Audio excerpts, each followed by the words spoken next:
Madam ఇప్పుడు జగన్మోహన్ రెడ్డి తన కార్యకర్తలతో మాట్లాడుతూ జగన్ 2.0 అంటే ఏంటో చూపిస్తాను, 2.0 వేరేగా ఉంటుంది, ఎవరు కూడా తనకు పార్టీ కార్యకర్తలు టచ్ చేయాలంటే భయపడాలి, కార్యకర్తల వెంట్రుకు కూడా ఎవరు పేకలేదని చెప్తే ఒక మాస్ వార్నింగ్ అయితే ఇస్తున్నారు. ఏంటి 2.0 వెర్షన్ ఏంటంటారు? అంటే ఇప్పుడు కరెక్ట్ గా మన ప్రభుత్వం వచ్చి మంచి ప్రభుత్వం ఎన్నికయ్యి 7 నెలలు దాటుతోంది. ఈ 7 నెలల నుంచి అసలు ఈ జగన్మోహన్ రెడ్డి గారు ఎక్కడికి వెళ్ళిపోయారు, ఎలాంటి మనకి తుఫాన్లు వచ్చినప్పుడు ఎక్కడికి వెళ్ళిపోయారు, మరి అప్పుడు చూపించకపోయారు ఆయన 2.0 వర్షన్ ఏంటో. ప్రజలకి కష్టాలు వచ్చినప్పుడు ఏ రోజు కూడా ఒక నాయకుడిగా నిలబడలేని జగన్మోహన్ రెడ్డి ఇవాళ ఏదో అంటే కొంచెం ఆయన బెంగళూరు అంటే ఇవాళ మాట్లాడేస్తే మళ్ళీ వీకెండ్ కి బెంగళూరు వెళ్ళిపోవచ్చు కదా అని చెప్పి ఏదో నేను 2.0 వర్షన్ అంటే అసలు 1.0 వర్షనే మాకొద్దు బాబోయ్ అని చెప్పి దేవుడు ప్రజలందరూ బాబోయ్ దేవుడో అని చెప్పి ఆయన్ని తిరస్కరించి అత్యధిక మెజారిటీ అంటే 90% ఆఫ్ ద ఓటర్స్ ఓట్ చేసి వాళ్ళ ఎన్డీఏ కూటమి ప్రభుత్వాన్ని గెలిపించారు.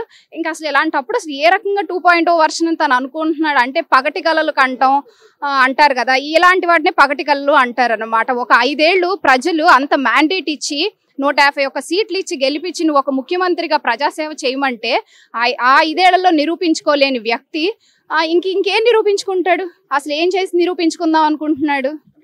ఇంకో మాట కూడా అంటున్నాడు, ఈ రాష్ట్రాన్ని ఏలుతామని చెప్తుంటే అది కూడా పైగా 30 ఏళ్ళు అంటున్నారు. 30 ఏళ్ళు 5 ఏళ్ళు ఇచ్చిన పరిపాలనే తొగ్లక్ పరిపాలన చేశాడు. ప్రజలు ఇంకా మేము అనేది అసలు ఇంకా జగన్మోహన్ రెడ్డి మాకొద్దు, జగన్మోహన్ రెడ్డి చేసిన నష్టం నుంచి బయటికి రావడానికి మాకు 30 ఏళ్ళు పడుతుందని చెప్పి ప్రజలు అంటే నేను ఇంకో 30 ఏళ్ళు పాలించి అంటే 300 సంవత్సరాలు వెనక్కి నడదాం అనుకుంటున్నాడా ఏంటి జగన్ ఈ రాష్ట్రాన్ని? ఈ కూటమి ప్రభుత్వం వచ్చిన తర్వాత మొత్తం అంతా అరాచకం ఉంది, ఎక్కడ కూడా అభివృద్ధి లేదు, మొత్తం అంతా కూడా అవినీతి ఆయన పెరిగిపోయింది అనేసి అయితే ఆయన అదొక మాట కూడా అంటున్నారు. అంటే అవినీతి, అరాచకం, కార్యకర్తల మీద దాడులు అనే దానికి care of address YSRCP party. తాము చేసిన పనులు మేమేదో చేస్తున్నామని చెప్పి నిందలేయడం అది ఎంతవరకు అనేది వాళ్ళ ఆత్మ పరిశీలన అంటారు చూసారు. మనల్ని మనం ఒకసారి క్వశ్చన్ చేసుకుని అసలు జగన్మోహన్ రెడ్డి గారిని వెళ్ళి ఒక అద్దం ముందు నుంచుని ఆయన మాట్లాడే మాటలు ఆయన్నే ఒకసారి వినమనండి, ఆయనకి ఏంటిది నేనేం మాట్లాడుతున్నాను అనిపిస్తుంది అన్నమాట. కక్ష సాధింపు చర్యలు, ఎంతమంది తెలుగుదేశం పార్టీ కార్యకర్తలను బలిగొన్నారు.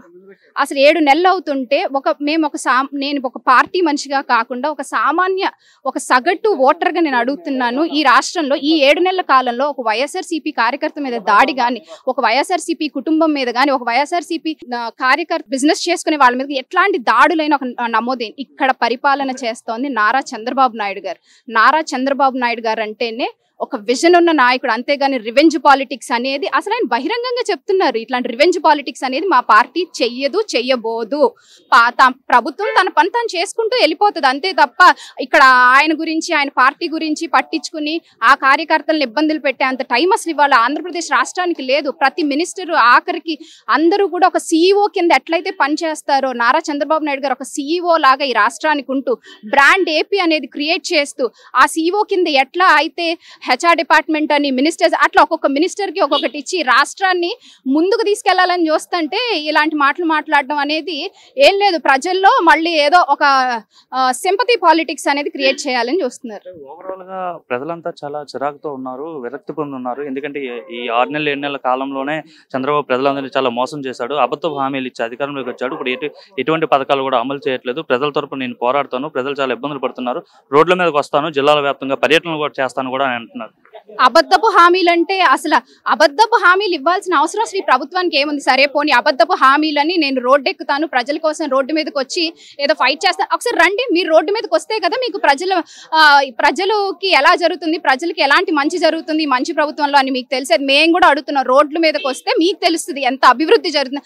అంతేగాని తాడేపల్లి ప్యాలెస్ లోను బెంగళూరు ప్యాలెస్ లో కూర్చుంటే తెలియదు కదా మీకు ఏం అభివృద్ధి జరుగుతుందని రాష్ట్రంలో.